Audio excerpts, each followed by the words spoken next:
నేను మళ్ళీ అడుగుతున్నా ఈ సభ ద్వారా, ఏ మాత్రం విశ్వసనీయత ఈ వైఎస్ఆర్ కాంగ్రెస్ పార్టీకి ఉంటే, అది ఒక రాజకీయ పార్టీగా ఉండాలనుకుంటే 36 పేర్లు పంపించండి. 36 ఈ హౌసే పెడదాం.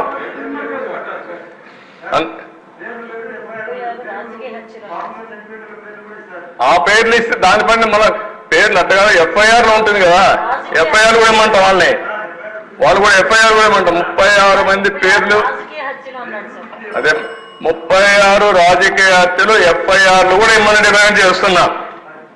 అది ఇచ్చిన తర్వాత తెలుస్తుంది. అంటే అధ్యక్ష, చాలా జీవితాంతం అబద్ధాలు చెప్పి, అబద్ధాల పునాదులపైన పార్టీ పెట్టి, ఆ అబద్ధాలపైన బతికి ప్రజల్ని మోసం చేసిన వాళ్ళు ఇవన్నీ మాట్లాడుతూ ఉంటారు. అధ్యక్ష, ఈ వీడియో కానీ మీకు నచ్చినట్లయితే లైక్, కామెంట్, షేర్ చేయండి. మరిన్ని అప్డేట్స్ కోసం సబ్స్క్రైబ్ చేయండి.